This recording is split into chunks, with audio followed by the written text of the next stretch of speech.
According to reporting from NBC News, Republicans are exploring a shift away from the label pro-life because it has become so unpopular among the American people and has led to multiple major electoral losses for the GOP.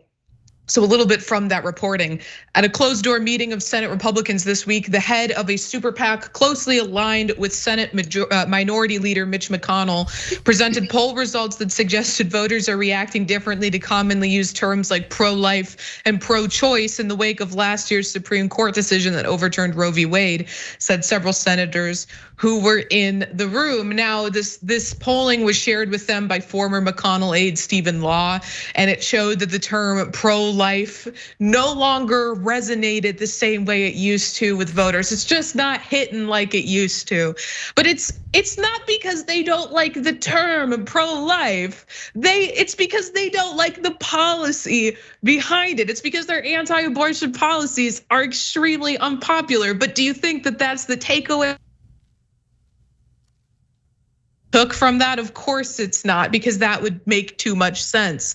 Now, here's what Senator Kevin Cramer said in an interview on Thursday. What intrigued me most about the results was that pro-choice and pro-life means something different now. The people see being pro-life as being against all abortions at all levels. And this made me laugh out loud when I read it, because what is the message that the Republican Party has been putting out for decade after decade? That it is that being pro-life means that you are against abortion for every reason. You think that it's murder, therefore you would be against abortion in all cases. You've championed that position. I'm so sorry that people listened to what you said and that they didn't like it. It's ridiculous. But from NBC News, Cramer asked what terminology senators should use instead of pro-life. When asked, said, I think it's more of a I'm pro-life, but, or it's I care deeply about the mother and the children, and we should always have compassion.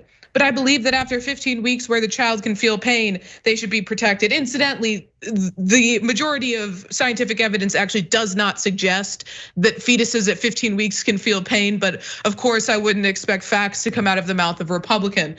But some of the senators in this meeting started brainstorming new terms to use. Senator Todd Young of Indiana summarized Wednesday's meeting as being focused on pro-baby policies.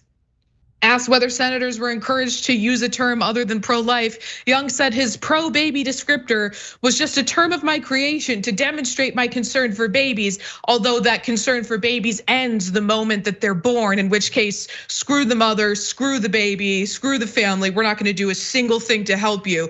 My pro-baby policy is focused more on restricting your access to abortion, ensuring that you don't have bodily autonomy as a woman. Senator Josh Hawley said the polling made it clear to him that specificity is needed in talking about abortion. He had this to say: many voters think pro-life means you're for no exceptions in favor of abortion ever, and pro-choice now can mean any number of things. So the conversation was mostly oriented around how voters think of those labels, that they've shifted. So if you're going to talk about the issue, you need to be specific. You can't assume that everyone knows what it means. They probably don't. His state, by the way, passed an abortion ban that doesn't include exemptions for instances of rape and incest. So I think it's perfectly reasonable for someone to hear Josh Hawley say he's pro-life and assume that that means no exceptions, considering what is happening in his own state and considering what's happening in other states. Because abortion is now banned in 14 states and several others have pursued restrictions. 11 states, including Missouri, have enacted abortion bans with no exceptions for rape and incest. And Republicans know, they know that it's unpopular. Senators who attended Law's presentation said he encouraged Republicans to be as specific as possible when they described their positions on abortion, highlighting findings that he said could have a negative impact on elections. Now, one national strategist who worked on Senate races last year had this to say: the issue of abortion was problematic for Republicans last cycle. Hell yeah, it was. So it's no surprise the Senate Leadership Fund is polling public perception of the issue. It's the smart thing to do. The report continues: The National Republican Senatorial Committee, the campaign arm of Senate Republicans, is encouraging Republicans to clearly state their opposition to a national abortion ban. Apparently no one gave that message to the Republican candidates on the debate stage 2 weeks ago.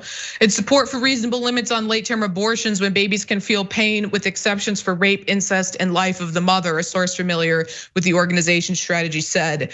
The NRSC, the source said, is encouraging candidates to contrast that position with Democrats' support for taxpayer-funded abortion without limits, which is also just a blatant lie. But I mean, Cenk, this is just chickens coming home to roost. This has been one of their primary social issues that they've been campaigning on and fighting for years. They finally got what they wanted at the Supreme Court level, and now they're upset that the public isn't exactly in the same fascist viewpoint that they are, and they weren't listening to what the people actually wanted. So yeah, it's just come back to bite them in the ass. Two of the quotes that you read to me were super telling. First, the one from Senator Hawley, where he's saying, I can't believe people think that we mean no abortions under any circumstance, including rape and incest, and starting at the beginning of the pregnancy. Yeah, brother, that's because that is your position. What do you mean you can't believe that? You know what and not only that, as Ray just told you, that's literally the law they passed in his state. Did he object to that law? No, he was wildly in favor of it. So you see how politicians are massive liars? 9 out of 10 of them, they're just brazen pathological liars. And yet everybody on TV kisses their ass. So look at this Josh Hawley guy. He's saying, yeah, I can't believe they caught on to the fact that what our actual position is. So everybody now, let's lie and pretend that's not our position, even though we just passed the bill in my state with that exact position. Okay, then which leads me to the other one that you read about the National Republican Senatorial Committee. So they said, let's break this down now. They're encouraging Republicans to clearly state their opposition to a national abortion ban and reasonable limits on late-term abortions and exceptions for rape, incest, and life of the mother. You know what they just described? Roe. That's literally Roe v. Wade. Like, they're such pathological liars that their own voters, because they've been lied to 24/7 by right-wing media and right-wing politicians, don't even realize that's Roe. Roe didn't say you could have an abortion up until the moment of birth, or as some lunatics in the right wing now are saying, after birth. Like that doesn't make sense. It's not even trying to make sense, right? Roe said, yeah, of course you could limit it late-term abortions in the last trimester.